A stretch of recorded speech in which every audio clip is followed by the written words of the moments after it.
Hello students, welcome back to my channel. आज हम start करने जा रहे हैं सेकंड लेक्चर सॉलिड स्टेट का। इससे पिछले लेक्चर में हमने सॉलिड स्टेट की बेसिक प्रॉपर्टीज़ को डिस्कस कर लिया था, उसके टाइप्स को डिस्कस किया था और क्रिस्टलाइन और एमॉर्फस सॉलिड के को पढ़ने के साथ साथ हमने डायमंड एंड ग्रेफाइट के डिफरेंस को भी समझ लिया था। आज सेकंड लेक्चर में हम बात करेंगे unit cell and space lattice के बारे में।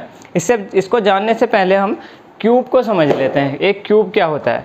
तो क्यूब क्या है, जैसे ये हमारे पास एक क्यूबिक बॉक्स टाइप का बना रखा है हमने, तो एक क्यूब में क्या क्या कितनी इसमें एज होती हैं, कितने इसमें कॉर्नर हो रहे हैं, कितने इसमें फेस होते हैं। इस चीज़ को समझना बहुत ज़रूरी है क्योंकि इसी के बेस पर हम पूरे आगे की सॉलिड स्टेट को डिस्कस करेंगे। तो पहले हम देखते हैं एक क्यूब का स्ट्रक्चर यहाँ पर बना लेते हैं हम।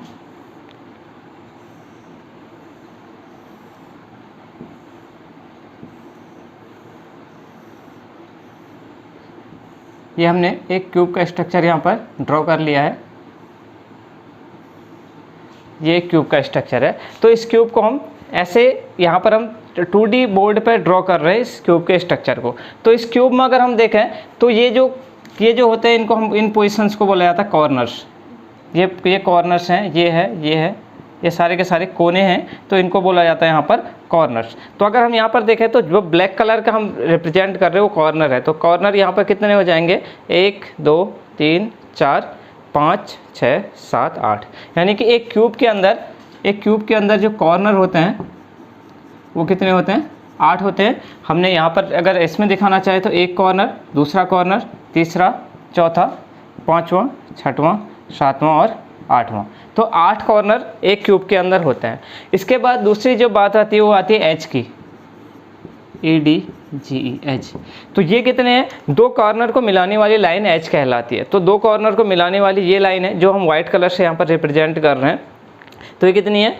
अगर हम ऊपर से देखें तो यहाँ पर से 1 2 3 और 4 है, फिर इसके बाद 5 6 7 8 9 10 11 और 12। यानी कि एक क्यूब के अंदर कितनी होती हैं? 12 एज होती हैं, जो कि हम यहाँ पर से देखें तो फर्स्ट एज है ये, सेकंड, थर्ड, फोर्थ ये होगी ऊपर की, उसके बाद बीच की, फिफ्थ, सिक्स्थ, सेवन्थ एंड ये 8th होगी।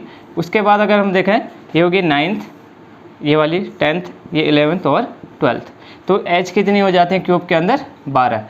उसके बाद अगली चीज़ आती है फेस। फेस होता है ये वाला पोर्शन, जो ये फेस है, ये आगे वाली ये वाला पोर्शन, ये वाला पोर्शन, ऊपर वाला ये वाला। तो ऐसे अगर हम देखें तो फेस कितने हैं? अगर फेस देखें तो ये यहाँ पर से देखें तो एक फेस ये है, जहाँ पर मैं अपना हाथ लगा रहा हूँ, ये फेस है, दूसरा फेस, तीसरा फेस और चौथा फेस। 4 तो ऐसे है, एक ऊपर से और एक नीचे से। यानी कि टोटल यहाँ पर कितने फेस हैं? फेस यहाँ पर हैं 6। अगर इस चीज़ को आप अपने रूम में इमेजिन करें तो आपको अपने जिस भी रूम में है वहाँ पर आप देख सकते हैं कि 8 तो आपको कोने नज़र आ जाएंगे। उसके अलावा वो तो कोने हो गए, 8 कॉर्नर्स हो गए। उसके अलावा आपके पास जो कोने को मिलाते हुए लाइन जा रही हैं उनको हम बोल देते हैं क्या? एज। तो आपको 12 एज नज़र आ जाएंगे अगर आप अच्छे से इमेजिन करेंगे। और उसके बाद जो 4 दीवारें प्लस एक ऊपर की छत और नीचे का फर्श हो गया, वो टोटल मिलाकर के 6 फेस होंगे। तो टोटल ओवरऑल यहाँ पर कॉर्नर, एज और फेस को हमें अच्छे से समझना है। एक बार फिर से समझ लेते हैं। ये जो हमारे पास ब्लैक कलर की बॉलों से हमने रिप्रेजेंट किए हैं, ये हमारे पास क्या है? कॉर्नर्स हैं। तो यहाँ पर 1 2 3 4 5 6 7 और 8 यहाँ पर क्या है? कॉर्नर्स हैं। उसके बाद दूसरी चीज़ जो हम रिप्रेजेंट कर रहे हैं वो क्या कर रहे हैं? एज कर रहे हैं। एज क्या है? जो कॉर्नर को मिलाने वाली लाइन है। तो यहाँ पर वाइट कलर से हम रिप्रेजेंट कर रहे हैं 1 2 3 4 5 6 7 और 8 9 10 11 और 12। तो 12 क्या है? यहाँ पर एज नज़र आ रही है हमको। उसके बाद फेस हैं। फेस क्या है? फेस ये वाला पोर्शन है, एक फेस, दूसरा फेस, तीसरा फेस और चौथा फेस, ये एक ऊपर से फेस और एक नीचे से फेस। तो टोटल 6 फेस हो गए। तो यहाँ पर इस क्यूब के अंदर हमें 8 कॉर्नर नज़र आते हैं, 12 एज नज़र आती हैं और 6 फेस नज़र आते हैं। इस चीज़ को जानना बहुत ज़्यादा ज़रूरी है क्योंकि आगे हम सॉलिड स्टेट में जो भी चीज़ें डिस्कस करेंगे इसी के बेस पर करेंगे। अगर हम एक थोड़ा सा परफेक्ट क्यूब तो नहीं है, इसमें समझना चाहें तो देखिए ये हमारे पास कॉर्नर्स हैं 1 2 3 4 5 6 7 और ये 8वां कॉर्नर। तो ये वाले कोने हैं, कोने नज़र आ रहे हैं, तो ये कॉर्नर्स हो गए। इसके अलावा ये जो लाइन्स इनको जोड़ रही हैं, एक लाइन है, दूसरी लाइन है, तीसरी है और ये चौथी लाइन है। तो ये लाइन्स क्या कहलाती हैं? ये कहलाती हैं एज। तो 4 लाइन है ऊपर की, 4 लाइन है, ये वाली 1 2 3 और ये 4 ये पीछे वाली लाइन, और बाकी क्या 4 लाइनें ये नीचे होंगी। तो टोटल कितनी 12 एज होगी। और ये फेस है, एक फेस, दूसरा फेस, तीसरा फेस और ये चौथा फेस, इसके अलावा 5वां और 6वां फेस। तो टोटल हमने यहाँ पर देख लिया कि एक क्यूब के अंदर कितने कॉर्नर्स हैं, कितनी एज हैं और कितने फेस है। अब इसके बाद हम इसको समझने के बाद अब समझते हैं हम स्पेस लैटिस क्या होता है और यूनिट सेल क्या होता है।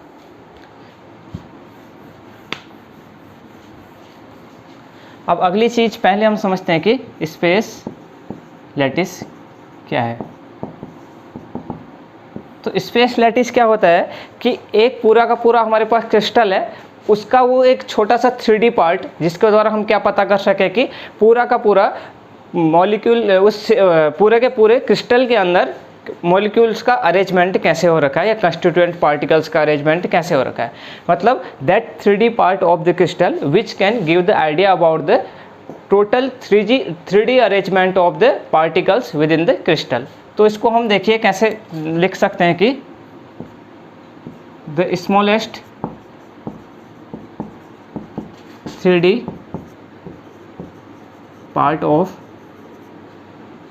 क्रिस्टल, पूरे के पूरे क्रिस्टल का वह छोटा सा छोटा 3 dimensional part which gives the idea about the 3D arrangement of constituent particles within the crystal। पूरे के पूरे क्रिस्टल के अंदर पार्टिकल्स किस हिसाब से अरेंज हुए होंगे, ये आइडिया कौन बताता है हमको? स्पेस लैटिस या क्रिस्टल लैटिस, ये हमको आइडिया देता है। ठीक है, तो क्रिस्टल लैटिस क्या है? पूरे के पूरे क्रिस्टल का वो छोटा सा छोटा भाग है जो हमें पूरे के पूरे मॉलिक्यूल्स उसके अंदर पार्टिकल्स या मॉलिक्यूल्स किस प्रकार से अरेंज हो रखे हैं ये हमको बताता है। अब देखिए ये तो पहली बात होगी। इसके बाद दूसरी बात क्या होती है, जो यहाँ पर पार्टिकल्स की पोजीशन जो होती है उनको बोला जाता है क्या?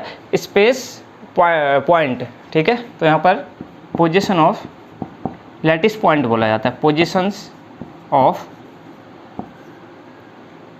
Particles are called lattice point. ठीक है, जहाँ जहाँ पर हमारे पास पार्टिकल्स लगे होंगे उनको हम लैटिस पॉइंट कह देंगे, उस जगह को, उस पर्टिकुलर पॉइंट को हम लैटिस पॉइंट बोल देते हैं। ठीक है, जब क्या किया जाता है, इन लैटिस पॉइंट को एक दूसरे के साथ जोड़ा जाता है लाइनों के थ्रू, तो हमें क्या होता है, एक क्रिस्टल की पूरी ज्योमेट्री ऑब्टेन हो जाती है। देखिए, तो अगला पॉइंट हम लिख सकते हैं कि when lattice point are joined together by the lines, then a particular geometry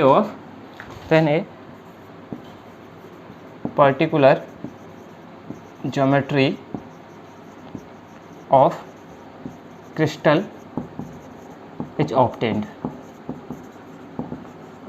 तो थर्ड पॉइंट क्या है, जब हम क्या करते हैं, इन पॉइंट्स को जो जो लैटिस पॉइंट थे उनको हमने क्या किया, उनको हमने लाइंस के थ्रू जोड़ा, तो हमें क्या मिल जाता है, एक कंप्लीट क्या मिल जाती है, एक ज्योमेट्री मिल जाती है क्रिस्टल की। ठीक है, तो 3 पॉइंट हमने पढ़ लिए कि एक तो क्या है, 3D स्मॉलेस्ट 3D पार्ट है स्पेस लैटिस, जो हमें क्या बता रहा है, पूरे के पूरे क्रिस्टल में कैसे अरेंजमेंट हो रखा है पार्टिकल्स का, वो है। दूसरी बात की कि इनके जो पोजीशन होती है पार्टिकल्स की, उसको हम लैटिस पॉइंट कह देते हैं। उसके बाद थर्ड पॉइंट ये है कि इन जब लैटिस पॉइंट को लाइंस के थ्रू जोड़ा जाता है तो एक कोई ना कोई पर्टिकुलर ज्योमेट्री हमको क्रिस्टल्स की मिलेगी। अब हम एक बार इसको स्पेस लैटिस या क्रिस्टल लैटिस दोनों नाम बोला जाता है, इसको दूसरा नाम क्रिस्टल लैटिस भी बोला जाता है। तो अब हम एक बार इसका डायग्राम एक बार ड्रॉ करके देख लेते हैं कि क्रिस्टल लैटिस कैसा होता है। ये पॉइंट्स कैसे हम देख सकते हैं क्रिस्टल लैटिस के अंदर। तो अगर हम इसका डायग्राम अगर बनाना चाहें तो हम क्या करते हैं, सबसे पहले एक बड़ा सा क्यूब ड्रॉ कर लेते हैं।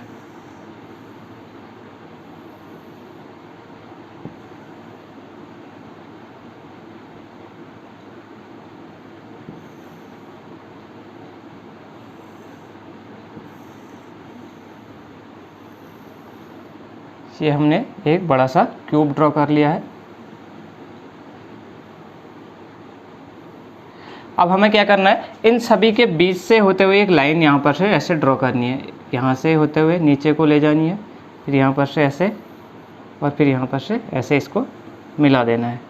ठीक है, इस लाइन को जोड़ने के बाद हमें क्या करना है, ऐसे ही 3 लाइनें यहाँ पर से जोड़नी है, एक लाइन ऐसे, दूसरी लाइन ऐसे और थर्ड लाइन ऐसे।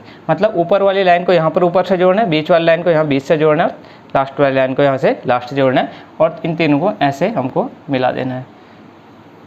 अब यहाँ पर भी सिमिलर ऐसा ही करते हैं, पहली वाली लाइन को यहाँ तक, दूसरी वाली लाइन को यहाँ तक और थर्ड वाली लाइन को यहाँ तक ऐसे जोड़ करके हम इन तीनों को मिला देते हैं।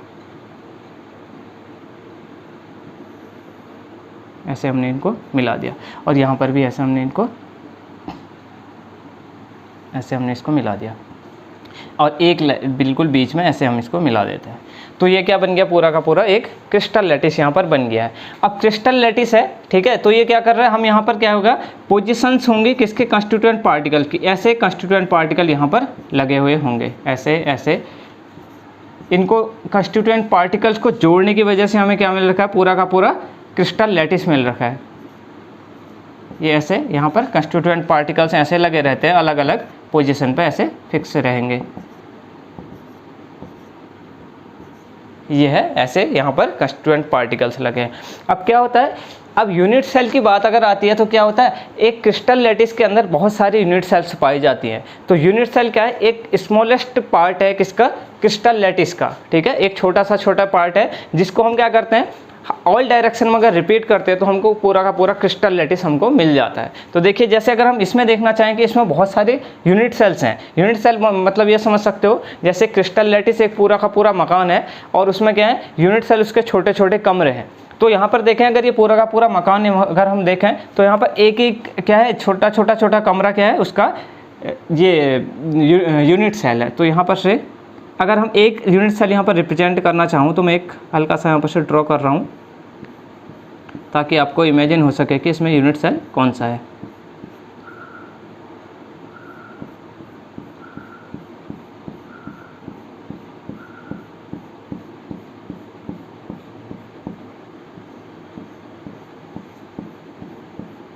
ये देखिए, ये वाला क्या है, एक यूनिट सेल है। इसके ठीक पीछे अगर हम एक कमरा आगे वाला इमेजिन करें, इसके ठीक पीछे दूसरा यूनिट सेल, दूसरा कमरा है। तो ये वाला कौन सा है, पहला यूनिट सेल है। ठीक है, इसके ठीक पीछे कौन सा होगा, ये वाला दूसरा यूनिट सेल होगा। ठीक है, अब इसके एक ऊपर कमरा अगर ये है तो थर्ड यूनिट सेल और इसके ठीक पीछे वाला कमरा फोर्थ यूनिट सेल। ऐसे यहाँ पर फिफ्थ यूनिट सेल ये होगी तो सिक्स्थ ये होगा और सेवन्थ यूनिट सेल ये होगी तो इसके पीछे वाला एट्थ यूनिट सेल ये हो जाएगी। तो यहाँ पर क्या है, ये पूरा का पूरा क्या है, क्रिस्टल लैटिस है। यहाँ पर क्या है, क्रिस्टल लैटिस है और इसमें हमने क्या कहा था कि एक पर्टिकुलर पोजीशन, जो भी कंस्टिट्यूएंट पार्टिकल की पोजीशन है उसको हमने क्या बोला, उसको बोला हमने लैटिस पॉइंट। ठीक है, ये पोजीशन हो, ये पोजीशन हो, इन सभी पोजीशंस पर जहाँ पर भी पार्टिकल लगा है उसको हमने लैटिस पॉइंट कह दिया। और एक यहाँ पर हम देख रहे हैं कि एक पूरे का पूरे क्रिस्टल लैटिस के अंदर यहाँ पर 8 यूनिट सेल लगी हुई है। ये एक पूरा का पूरा अगर मकान है, 8 कमरों का मकान है, तो एक कमरा क्या है, उसका एक यूनिट सेल है। तो पूरा का पूरा मकान क्या है, क्रिस्टल लैटिस है। ठीक है, तो पूरा का पूरा मकान क्रिस्टल लैटिस है और एक मकान के अंदर यहाँ पर ये इमेजिन कर सकते हो कि 8 कमरे हैं, तो एक क्रिस्टल लैटिस के अंदर 8 यूनिट सेल यहाँ पर प्रेजेंट है, जो हमने रिप्रेजेंट किया है। ये एक यूनिट सेल मैंने रिप्रेजेंट किया, इसके ठीक पीछे दूसरा यूनिट सेल, इसके ठीक ऊपर तीसरा और उसके ठीक पीछे चौथा। ऐसे तीसरे के जस्ट बगल में 5वां, उसके ठीक पीछे 6वां और 5वें के ठीक नीचे 7वां और 7वें के ठीक पीछे 8वां यूनिट सेल है। अब इसको आप अच्छे से इमेजिन कर सकते हैं, जब एक कमरे को एक यूनिट सेल आप कंसिडर करें तो सेम कमरे अगर अगल बगल होंगे तो इस हिसाब से आप पूरा का पूरा क्रिस्टल लैटिस इमेजिन कर सकते हैं। तो ये तो बात होगी, पहला हमने स्पेस लैटिस लिख लिया। अब अगर हम यूनिट सेल की डेफिनेशन लिखना चाहें, यूनिट सेल क्या लिख सकते हैं हम, यूनिट सेल लिख सकते हैं कि it is the smallest part of crystal lattice.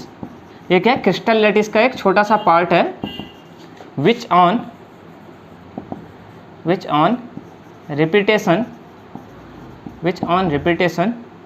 On all direction. अगर हम इसको क्या कर रहे हैं, इसी को हमने क्या किया है, एक यूनिट सेल को आगे पीछे दाएं बाएं हर जगह रिपीट कर रखा है। तो हर किसी डायरेक्शन में अगर हम रिपीट करते हैं तो हमें क्या ऑब्टेन होता है, वी ऑब्टेन द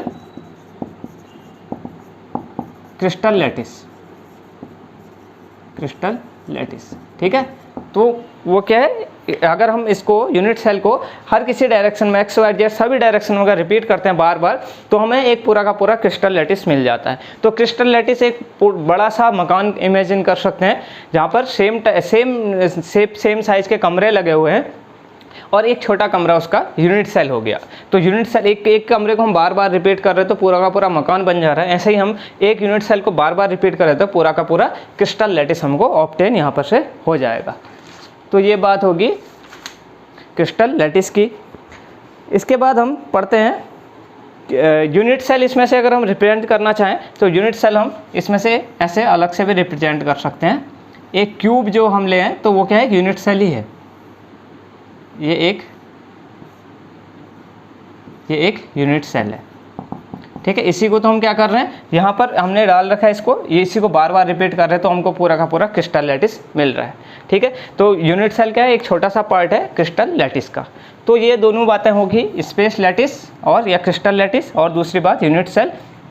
और जहाँ पर क्रिस्टल लैटिस के अंदर जहाँ पर भी हम पार्टिकल्स को रिप्रेजेंट करते हैं उस पॉइंट को हम लैटिस पॉइंट बोल देते हैं। और यूनिट सेल क्या होती है, यूनिट सेल क्रिस्टल लैटिस का वो छोटा सा पार्ट है जिसको बार बार हम रिपीट करते हैं तो हमको पूरा का पूरा क्रिस्टल लैटिस मिल जाता है।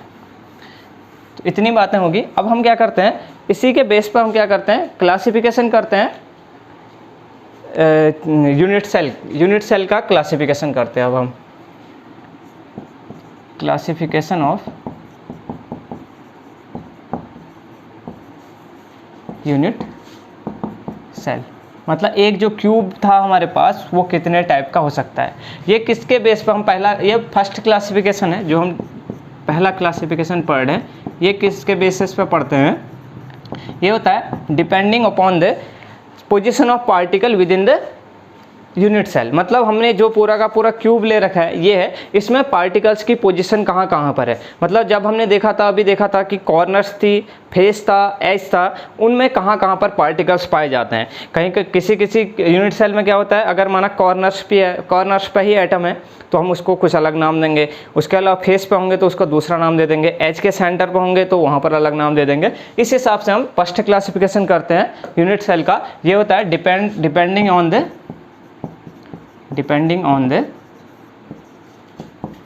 position of constituent particles within the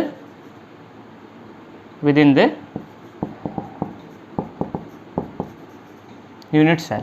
unit cell में कौन कौन सी जगह पर कंस्टिट्यूएंट पार्टिकल लगे हुए हैं उनकी पोजीशन के बेस पर हम पहला क्लासिफिकेशन करते हैं किसका, यूनिट सेल का। तो पहला क्लासिफिकेशन जो है उसमें हमने क्या किया है, दो टाइप के हम यूनिट सेल पढ़ते हैं। एक तो होता है प्रिमिटिव यूनिट सेल और दूसरा होता है non primitive unit cell. Primitive unit cell वो यूनिट सेल होते हैं जहाँ पर क्या होता है, कंस्टिट्यूएंट पार्टिकल्स केवल कॉर्नर्स पे लगे रहते हैं। किसके, यूनिट सेल के केवल कॉर्नर्स पे जहाँ पर होंगे तो उसको हम बोल देते हैं प्रिमिटिव यूनिट सेल। मतलब प्रिमिटिव मतलब प्राचीन टाइप का, जो इनिशियली जहाँ पर बहुत ज़्यादा पार्टिकल्स अलग अलग जगह पर ना लग करके सिंपल टाइप का बोल सकते हो। सिंपल टाइप की जो यूनिट सेल है पहले वाली, उसको हमने प्रिमिटिव यूनिट सेल बोल दिया। अब दूसरा क्या है, अब ऐसा होता है कि जब भी हम यूनिट सेल ड्रॉ करेंगे कॉर्नर्स पे तो हमेशा ही एटम होते हैं। अगर कॉर्नर्स के अलावा कहीं पर अदर जगह पर भी हैं, कहीं पर कंस्टिट्यूएंट पार्टिकल, जैसे कॉर्नर्स के अलावा फेस के सेंटर पे है या एज के सेंटर पे है या किसी अदर जगह बॉडी के सेंटर पे है, तो वहाँ पर क्या हो जाता है, उसको नॉन प्रिमिटिव यूनिट सेल हम बोल देते हैं। तो यहाँ पर से हम क्या करेंगे, दो टाइप के यूनिट सेल हम देखेंगे। पहला हो, यहाँ पर से अगर क्लासीफाई करें तो हम इसको क्या कर सकते हैं, दो टाइप में क्लासीफाई कर सकते हैं यूनिट सेल को। यूनिट सेल को हम दो टाइप में क्लासीफाई कर रहे हैं, यूनिट सेल, और एक तो होता है primitive unit cell, primitive unit cell, और दूसरा जो होता है वो होता है नॉन प्रिमिटिव यूनिट सेल। ठीक है, एक प्रिमिटिव यूनिट सेल है, दूसरा कौन सा है, नॉन प्रिमिटिव यूनिट सेल। तो यहाँ पर क्या होता है ना, प्रिमिटिव यूनिट सेल में क्या है, लैटिस पॉइंट या कंस्टिट्यूएंट पार्टिकल की पोजीशन को ही हमने लैटिस पॉइंट बोल दिया था, इसको हम डायरेक्टली लैटिस पॉइंट बोल देते हैं। तो यहाँ पर लैटिस पॉइंट कहाँ होंगे, केवल ओनली एट कॉर्नर्स पे होते हैं। ठीक है, तो जहाँ पर प्रिमिटिव यूनिट सेल है वहाँ पर केवल कॉर्नर्स पे होते हैं लैटिस पॉइंट, और यहाँ पर क्या होगा, लैटिस पॉइंट जो होंगे वो कहाँ पर होंगे, कॉर्नर्स पे तो होंगे ही होंगे, plus some other specific position, कुछ अदर स्पेसिफिक पोजीशन पर भी यहाँ पर पाए जाएंगे, जैसे कि एच के सेंटर पर हो सकते हैं, एच के सेंटर पर, फेस के सेंटर पर, या बॉडी के सेंटर पर भी पाए जा सकते हैं। तो प्रिमिटिव यूनिट सेल और दूसरा नॉन प्रिमिटिव यूनिट सेल है। अब देखिए, जैसे प्रिमिटिव यूनिट सेल का जो हमने एग्जांपल ले रखा है, ये सिंपल सा क्यूबिक है। यहाँ पर देखिए हर किसी कोने पर हमने एक एक एटम लगा रखा है, तो यहाँ पर भी है, इन सभी 8 के 8 कोनों पर क्या है, एक एक एटम यहाँ पर लगा हुआ है, तो इसको हमने क्या बोल दिया, प्रिमिटिव यूनिट सेल। तो यहाँ पर क्या, अगर इसको ड्रॉ करें तो हम इसको ऐसे ड्रॉ कर सकते हैं। अगर हम इसमें एटम या कंस्टिट्यूएंट पार्टिकल या लैटिस पॉइंट को दिखाएं तो 1 2 3 4 ऊपर वाले कोनों में, 1 2 3 और 4 नीचे वाले कोनों में, तो ये कौन सी होगी, प्रिमिटिव टाइप के यूनिट सेल, सबसे सिंपल टाइप की यूनिट सेल होती है। इसका एग्जाम्पल जो होता है वो है पोलोनियम का क्रिस्टल। पोलोनियम का क्रिस्टल जो होता है वो कैसा होता है, प्रिमिटिव यूनिट सेल होता है। ठीक है, अब देखिए दूसरा क्या है, नॉन प्रिमिटिव यूनिट सेल। अब नॉन प्रिमिटिव यूनिट सेल में हम क्या कह रहे हैं कि यहाँ पर कॉर्नर के अलावा और अदर पोजीशन पर भी क्या हो सकते हैं, कंस्टिट्यूएंट पार्टिकल्स हो सकते हैं या लैटिस पॉइंट हो सकते हैं। अब देखिए इसके अलावा देखिए कहाँ कहाँ पर पार्टिकल्स प्रेजेंट होते हैं, कॉर्नर्स पे तो होते ही हैं हमेशा, जब भी हम प्रिमिटिव पढ़ें या नॉन प्रिमिटिव। इसके अलावा कभी कभी पार्टिकल्स होते हैं फेस के सेंटर पर, ये हमारे पास फेस है, इसके बिल्कुल बीच पे भी पार्टिकल्स पाए जाते हैं। जब फेस के सेंटर पे भी हों, कॉर्नर के साथ साथ फेस के सेंटर पे भी हों, और फेस कितने थे, 6 फेस थे, 6 के 6 फेस के सेंटर पे क्या होंगे, पार्टिकल्स प्रेजेंट होगा, तो उसको बोला जाता है face centred cubic unit cell, यानी कि एफसीसी इसको शॉर्ट हम बोलते हैं। अब देखिए अगर माना फेस पे ना होकर के कॉर्नर्स के अलावा बिल्कुल इसके बीच में हो, यहाँ पर बॉडी के सेंटर पे हो, इस जगह पे पार्टिकल अगर प्रेजेंट होगा तो बॉडी के सेंटर पर अगर होगा तो उसको body centred cubic unit cell बोला जाता है, बीसीसी बोला जाता है। थर्ड टाइप का क्या होता है कि अगर माना कॉर्नर्स के अलावा एज के सेंटर पे हो, एज मतलब ये वाला वाइट वाला था, इसके बिल्कुल सेंटर पे, यानी कि 12 एज थी तो 12 के 12 एज के सेंटर पर अगर पार्टिकल प्रेजेंट रहेगा, लैटिस पॉइंट होगा, तो उसको हम बोल देते हैं edge centred cubic unit cell. और सबसे लास्ट होता है एंड सेंटर्ड। एंड सेंटर्ड में क्या होता है, किसी भी दो अपोजिट फेस के सेंटर पे पार्टिकल्स प्रेजेंट होगा या लैटिस पॉइंट प्रेजेंट होगा, तो उसको बोल दिया जाता है end centred cubic unit cell. तो इसमें देखिए प्रिमिटिव में तो एक ही टाइप का है, यहाँ पर 4 टाइप के यूनिट सेल हमारे पास आते हैं। एक होता है, इसमें पहला हमने पढ़ा कौन सा, face centred cubic unit cell, तो इसको हम बोल देते हैं एफसीसी। ठीक है, दूसरा कौन सा होता है, बॉडी सेंटर्ड यूनिट सेल, इसको हम बोल देते हैं बीसीसी। ठीक है, और थर्ड होता है एज सेंटर्ड यूनिट सेल, और लास्ट क्या होता है, एंड सेंटर्ड यूनिट सेल। ठीक है, तो हमने प्रिमिटिव टाइप का पढ़ लिया। प्रिमिटिव टाइप का में एक ही टाइप का होता है, कॉर्नर्स पे ही होते हैं। अब यहाँ पर क्या होगा, कॉर्नर्स के अलावा अदर पोजीशंस पे भी हैं, तो इसको एक बार हम मिटा के दोबारा से नॉन प्रिमिटिव टाइप के यूनिट सेल इन सभी को एक बार ड्रॉ करके हम देख लेते हैं। तो देखिए सबसे पहले हम 4 टाइप में, सबसे पहले मैं ड्रॉ कर रहा हूँ, यहाँ पर सबसे पहले ड्रॉ कर रहा हूँ मैं एफसीसी को, यानी कि फेस सेंटर्ड यूनिट सेल को। तो एफसीसी में हम कैसे ड्रॉ कर सकते हैं, देखिए यहाँ पर क्या है, हमने बोला कि कॉर्नर्स पे तो हमेशा ही एटम रहेगा ही रहेगा, या पार्टिकल रहेगा ही रहेगा। उसके अलावा अगर माना हमारे पास क्या है, कॉर्नर पे तो हमेशा ही रहना है, ये सारे के सारे 8 के 8 कॉर्नर पे क्या रहेंगे, पार्टिकल रहेगा ही रहेगा। इसके अलावा फेस पे अगर हमारे पास है पार्टिकल तो हम उसको क्या बोल देंगे, एब्सेसी। देखिए फेस कहाँ पर थे, फेस ये वाली पोजीशन थी, ऊपर वाला ये, इसमें ये वाला फेस, इसमें ये वाला फेस। अगर हम इसमें देखना चाहें तो इसमें हम ऐसे देख सकते हैं, इस बॉक्स में अगर देखना चाहें तो यहाँ पर इसमें ये फेस का यहाँ पर पार्टिकल प्रेजेंट रहेगा, इस पर, इसके फेस पे यहाँ पर प्रेजेंट रहेगा, इसके फेस के सेंटर पर यहाँ, और ऐसे ही यहाँ टोटल 6 के 6 फेस के सेंटर पर पार्टिकल रहेगा। तो इसको अगर हम यहाँ पर ड्रॉ करना चाहें तो ऊपर वाला फेस, ये नीचे वाला फेस, ये दाएं वाला फेस और ये बाएं वाला फेस, और ये एक फेस आगे होगा और एक फेस बिल्कुल पीछे होगा। तो हमने इसको ड्रॉ कर लिया। जैसे अगर हम इसमें देखें, आगे वाला फेस ये वाला और ये वाला, पीछे वाला फेस ये वाला, इसके दाएं वाला फेस यहाँ पर होगा और ये वाला बाएं वाला यहाँ पर होगा, और इसके अलावा नीचे वाला ये वाला फेस होगा और ऊपर वाला ये वाला फेस होगा। तो इसको बोल दिया जाता है कौन सा, एफसीसी, यानी कि face centred cubic unit cell. अब देखिए उसके अलावा हम दूसरा जो है वो कौन सा है हमारे पास, वो है BCC, body centred cubic unit cell. BCC में क्या होना है, बीसीसी में कॉर्नर्स पे तो होना ही होना है। अब जैसे कि हमने नाम से लग रहा है बॉडी के सेंटर पर, पूरा का पूरा अगर हम यूनिट सेल देखें तो उसके बिल्कुल सेंटर पर अगर पार्टिकल होगा तो उसको हम क्या बोल देंगे, बीसीसी। तो ये पूरा का पूरा 8 कॉर्नर पे है ही है। इसके अलावा यहाँ पर अगर बिल्कुल बीच में क्या होगा, पार्टिकल अगर प्रेजेंट रहेगा तो उसको हम क्या बोल देंगे, बीसीसी। ये यहाँ पर अगर बिल्कुल बीच में पूरे के पूरे, अगर कमरे के बिल्कुल बीच में हम बॉल लटका दें तो 8 कॉर्नर पे तो एटम ही है, उनके बिल्कुल बीच में यहाँ पर अगर पार्टिकल होगा बिल्कुल बीच में इसके यहाँ पर, तो उसको हम क्या बोल देंगे, बीसीसी टाइप का unit cell, body centred cubic unit cell. अब देखिए थर्ड टाइप का एज सेंटर्ड। एज सेंटर्ड में देखिए कैसे ड्रॉ करेंगे हम इसको।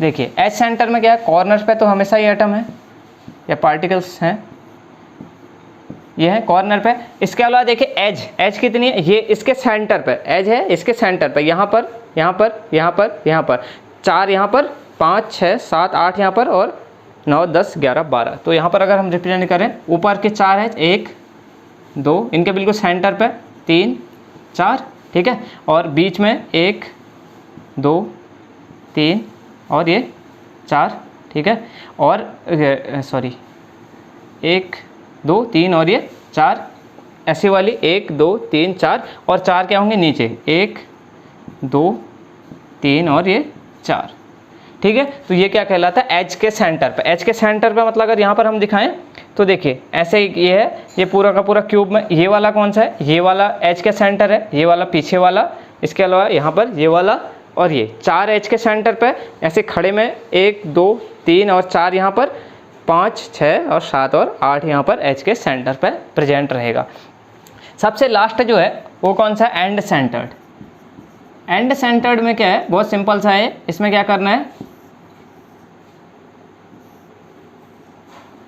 ये हमारे पास क्यूबिक था और इस पे कॉर्नर्स पे तो एटम है ही है हमेशा ही, और इसके अलावा दो किसी भी अपोजिट फेस के सेंटर पर, जैसे हम ऊपर और नीचे ले लें अपोजिट, आगे और पीछे ले लें, या दाएं और बाएं ले लें। तो अगर हम ऊपर और नीचे ही रख लें तो एक फेस यूनिट वाला, एक फेस नीचे वाला, तो ये कौन सा कहलाता है, end centred cubic unit cell, ठीक है। तो हमारे यहाँ पर से 2 बातें हमने यहाँ पर की कि यूनिट सेल जो होते हैं वो क्या होते हैं, on the basis of position of constituent particle, या हमारे पास जो भी लैटिस पॉइंट है उनकी पोजीशन क्या है किसमें, यूनिट सेल में, उसके बेस पर हमने 2 टाइप के हमने क्या पढ़ रखे हैं, यूनिट सेल पढ़ रखे हैं। एक है प्रिमिटिव यूनिट सेल, जहाँ पर क्या है, मतलब सिंपल टाइप का यूनिट सेल है जहाँ पर केवल कॉर्नर पे क्या है, कंस्टिट्यूएंट पार्टिकल या लैटिस पॉइंट है। दूसरा क्या है, दूसरा है हमारे पास non primitive unit cell. Non primitive unit cell में क्या है कि कॉर्नर पे तो है ही है, उसके साथ क्या कोई स्पेशल पोजीशन पर भी कंस्टिट्यूएंट पार्टिकल हैं। अगर वो स्पेशल पोजीशन कॉर्नर के अलावा फेस है, सभी फेस पे पाए जा रहे हैं तो एफसीसी हो जाता है, फेस सेंटर्ड। अगर माना बॉडी के सेंटर पर पाया जा रहा है तो बीसीसी हो जाएगा, पीसीसी वाला हो जाएगा, बॉडी के सेंटर वाला। एज के सेंटर पे पाया जाता है तो एज सेंटर्ड हो जाएगा। और लास्ट 2 अपोजिट फेस पे पाया जाता है तो उसको क्या बोला जाता है, end centred cubic unit cell. ठीक है, तो इतनी बातें यहाँ पर होगी। आज की क्लास हम यहीं पे स्टॉप करते हैं। इसके बाद आज हमने जनरल इसके बारे में बात कर ली कि स्पेस लैटिस क्या है और यूनिट सेल क्या है, साथ ही साथ इसका फर्स्ट क्लासिफिकेशन पढ़ लिया है यूनिट सेल का, जो कि डिपेंड करता है पोजीशन ऑफ कंस्टिट्यूएंट पार्टिकल्स का। अब इसके बाद कल हम ये पढ़ेंगे कि जो हमारे पास आता है कंट्रीब्यूशन पर एटम जो यूनिट सेल के लिए आता है, या पर जो भी पार्टिकल है एक यूनिट सेल को कितना पोर्शन पहुंचता है उसका, वो चीज़ करेंगे। आप एक बार पहले एक क्यूब को अच्छे से और यूनिट सेल को अच्छे से समझ जाइए, ताकि आप अच्छे से फिर कंट्रीब्यूशन को समझ सकें कि कॉर्नर से कितना कंट्रीब्यूशन एक यूनिट सेल में एटम का जाता है, फेस से कितना जाता है, बॉडी सेंटर से कितना जाता है। ये सब हम अगली क्लास में डिस्कस करेंगे। So thanks for watching. और अगर आपको वीडियो अच्छी लगती हैं, पसंद आती हैं, तो आप चैनल को सब्सक्राइब कर सकते हैं और वीडियो को शेयर और लाइक कर सकते हैं। Thank you.